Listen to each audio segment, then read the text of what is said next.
Allow me to make a quick example. If I were to ask you, the word entrepreneur, would you associate it with a man or with a woman? Without thinking about it too much, what do you associate it with? Man. Okay, first I thought was a man. Okay, fair enough. If I were to say the word nurse, what do you associate that with? First, either male or female, what's the first thing you think of? Females. Females. Interesting.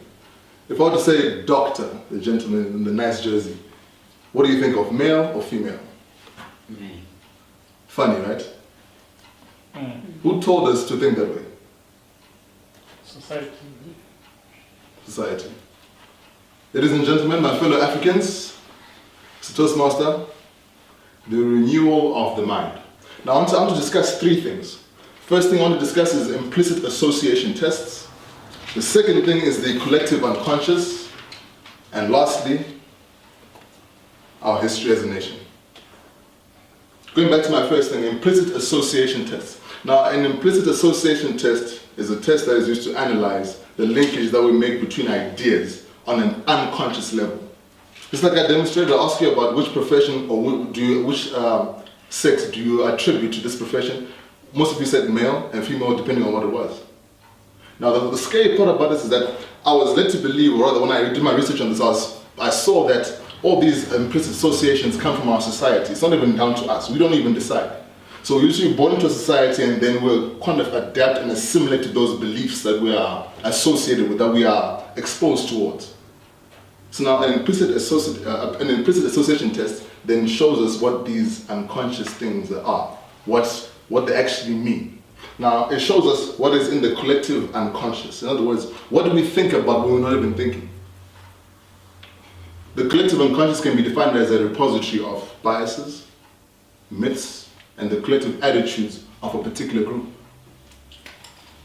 For example, once again, if I were to say rugby, would you think male or female? Male. Would you think Afrikaans or Zulu? Afrikaans. Who told you that? Once again, where did you come from? What kind of environment were you brought up in? That determines what you believe in, or what you then take as part of your collective unconscious. Now let's make it more real. Let's bring it towards the context of this country. Let's speak about our history.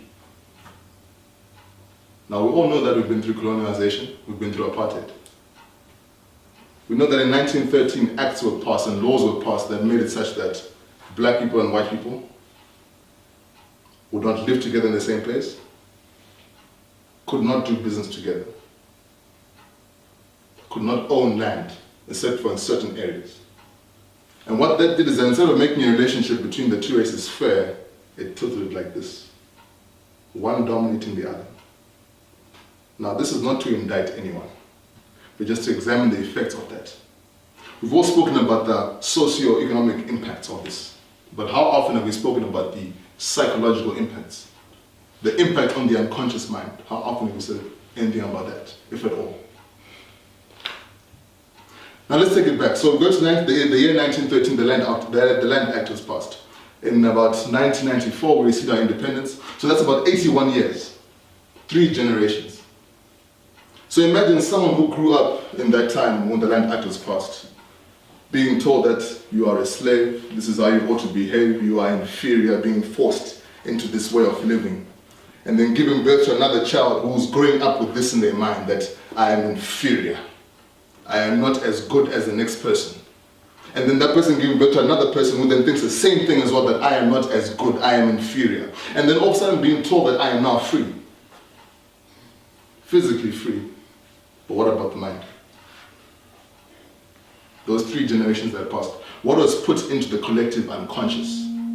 What are those myths, those biases, those collective ideas that we now believe today because of back then?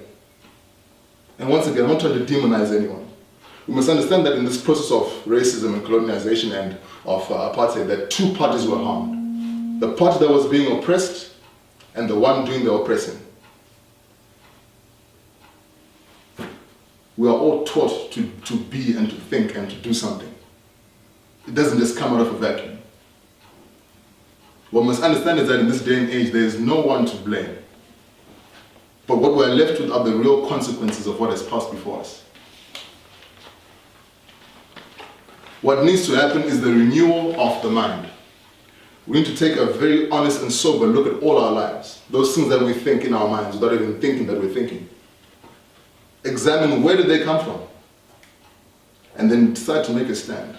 To become an individual. Not to be unctioned like cattle by society, but to take a stand and stand out and say, you know what, I'm going to make my own decision as an individual. This is what I believe and this is what I believe it. We don't have to grow up with all those things that we're taught to believe. There comes a point in time when we have to choose for ourselves. Otherwise, our children will receive the same mess that we are in right now. The same racial tensions, nothing will change. And their children's children, and their children's children, and their children's children's children. There's a need to change how we think. There's a need to renew our minds. Thank you very much. Need your hands to come and heal me once again. Until the end of time. Till the end of time. Till the end of Please Lord forgive me for my life of sin. My heart still seem to scare all my sister's kids. So you know I don't hang around.